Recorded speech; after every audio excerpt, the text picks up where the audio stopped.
এই রমজান মাসে আল্লাহ তাআলা দ্বিতীয় হিজরিতে 17ই রমজান পাঠালেন, যান বদর প্রান্তরে চলে যান। কাফেররা আসছে 300 কিলোমিটার পাড়ি দিয়ে, বিপ্লবীরা আসতেছে মুসলমানদেরকে দুনিয়ার মানচিত্র থেকে নিশ্চিহ্ন করে দেওয়ার জন্য, ইসলামকে নিশ্চিহ্ন করার জন্য।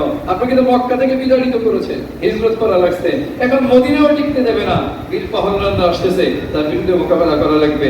নবীকে পাঠালেন, নবী একেবারে রিক্ত হস্ত নিরস্ত্র 313 জন সাহাবা আজমাইনকে নিয়ে বদর প্রান্তরে গেলেন। প্রতিপক্ষ হলো সশস্ত্র 1000 কাফের বাহিনী। বদরের যুদ্ধ সংঘটিত হলো রমজান মাসের 17 তারিখে। রোজা রেখে সাহাবা আজমাইন খালি হাতে কি করে জিহাদে অবতীর্ণ হলেন। আজকে যদি সাহাবা আজমাইন আমাদের মতো ঘরে বসে থাকতেন, এই আউলিয়া ইউনিয়নে বসে, আর এখানে আমরা মূলধারে বসে আজকে দিনের কথা বলতাম, আজকে মুসলমানরা গুজরাটে প্রকাশ্যে মাইকে আজান দিতে পারছে? বলেন পারছে? বিশ্বের বহু রাষ্ট্র আছে প্রকাশ্যে মসজিদে আজান দেওয়া যায় না। রোজা রেখে কষ্ট করে 17ই রমজান নিরস্ত্র 313 জন সাহাবা আজমাইন সশস্ত্র 1000 কাফেরের মোকাবেলা যখন করলেন, আমার পয়গম্বর যেখানে তাবুতে পড়ে সিজদায় ছিলেন, আয় আল্লাহ, আজকে যদি আমরা হেরে যাই, ইসলাম হেরে যাবে, কোরআন হেরে যাবে, মুসলমানের অস্তিত্ব পৃথিবীতে থাকবে না। যেখানে নবী সিজদায় পড়েছিলেন, আজকে সেখানে বদ্রী মসজিদ হয়েছে। সেই মসজিদে আল্লাহ নামাজ পড়ার সুযোগ আমাকে করে দিয়েছেন। আল্লাহ তাআলা নবীকে আশ্বস্ত করলেন, জিবরিল আমিনকে পাঠালেন। আজকে জিবরিল আমিন এসে যখন নবীকে বদর প্রান্তরে সালাম দিলেন, জিবরিল আমিন এসে বললেন, ইয়া রাসূলুল্লাহ, আমি এসে গেছি। নবী প্রশ্ন করলেন, তুমি নিজে এসেছো না তোমাকে কেউ পাঠিয়েছে? প্রশ্ন করেছিলেন নবী, তুমি নিজে এসেছো আমাকে দেখতে নাকি তোমাকে কেউ পাঠিয়েছেন? জিবরিল আমিন উত্তর দিলেন, না, আমি আসি নাই, আমাকে পাঠানো হয়েছে, এবং আমাকে খালি হাতে পাঠানো হয় নাই, আমাকে আজকের এই যুদ্ধের কমান্ডার হিসেবে, সেনাপতি হিসেবে পাঠানো হয়েছে। নিরস্ত 313 জন সাহাবা আজমাইন রমজান মাসে বদর প্রান্তরে গিয়েছিলেন। আল্লাহ পাক কোরআনকে বিজয়ী করবেন পৃথিবীতে। আজকে রেজাল্ট কি দাঁড়ালো আমরা জানি। নিরস্ত 313 জন সাহাবা আজমাইনকে বিজয়ী দান করলেন। মাত্র 14 জন আনসার মুহাজির সাহাবী শাহাদাত বরণ করেছিলেন। 70 জন বড় বড় কাফেরকে হত্যা করা হয়েছিল, 70 জন কাফেরকে বন্দী করা হয়েছিল। আল্লাহ সারা পৃথিবীতে ইসলামের বিজয় সূচনা সেখান থেকে শুরু করেছিলেন।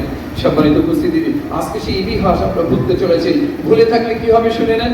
ধরুন আমি এই মসজিদের ইমাম, আমার বাংলাদেশে যেটা ঘটেছে, একজন ইয়ন ভদ্র মহিলা, হিন্দু, একদিকে তিনি হিন্দু, আবার ভদ্র মহিলা। শরিয়াতের ভাষায় কোনো মহিলাকে সালাম আগে কোনো পুরুষ লোক দিতে পারবে না, জায়েজ আছে বল? নাই। আবার তিনি হিন্দু, সালাম তো দেওয়াই যাবে না। কিন্তু তিনি একটা মসজিদের ইমাম, উপজেলার মসজিদের ইমাম, উপজেলার চিফ হলো ইউনো। এখন ইউনো মহোদয়ের কাছে যখন বেতন আনতে গেছে, ইউনো ডোমেটিক ইমাম সাহেব সালাম দেয়নি। উনি তো শরীয়ত সম্মত কাজ করেছেন। এক হলো তিনি হিন্দু, আর একদিকে তিনি মহিলা, সালাম তো পেতে পারে না। কেন সালাম দেওয়া হলো না? হিন্দু মহিলা একজন ইমামকে এই সমাজের ভূখণ্ডে, এই বাংলাদেশে, এই 92% মুসলমানের দেশে ওই হিন্দু মহিলা ইমামকে অভদ্র বলে, বেয়াদব বলে রুম থেকে বের করে দিয়েছে। বেশি দূরে যাওয়া দরকার নাই। এক সময় কালিয়াতে একজন হিন্দু মহিলা ছিলেন, হিন্দু ইমামও ছিলেন। আমাকে একজন বলেছেন, ভাই, যখন মডেল মসজিদের ইমাম নিয়ে ভাবে একজন ইমাম সাহেব এসে সালাম দেন নাই, কারণ ভদ্র মহিলাকে সালাম দেওয়া যাবে না, আমার হিন্দু। ওই ইমাম সাহেবকে ইন্টারভিউ দিতে দেওয়া হয় না। এই কালিয়ার ঘটনা আপনারা জানেন কিনা জানি, আমাকে অথেন্টিক একজন ব্যক্তি বলেছেন, অথেন্টিক একজন সরকারি কর্মকর্তা বলেছেন।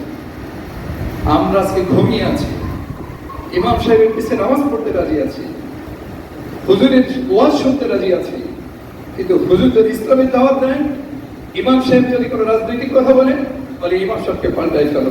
ইমাম সাহেবকে পাল্টানোর আগে আমার রাসূলকে পাল্টান। আপনি রাসূলের উম্মত দাবি করি কি করে আমরা? আজকে সাহাবা আজমাইন, নিরস্ত সাহাবা আজমাইন, তারা কি ইমামতি করেন নাই? আমার নবী ইমামতি করেন নাই? নবী রাজনীতি করেন নাই? নবী রাষ্ট্র পরিচালনা করেন নাই? ওমর রাদিয়াল্লাহু তাআলা আনহু, আবু বকর রাদিয়াল্লাহু তাআলা আনহু, ওসমান রাদিয়াল্লাহু তাআলা আনহু, আলী রাদিয়াল্লাহু তাআলা আনহু, সাহাবা আজমাইন, তাবেঈন তারা রাজনীতি করেন নাই? তারা ইমামতি করেন নাই? মাদ্রাসায় শিক্ষকতা করেন নাই?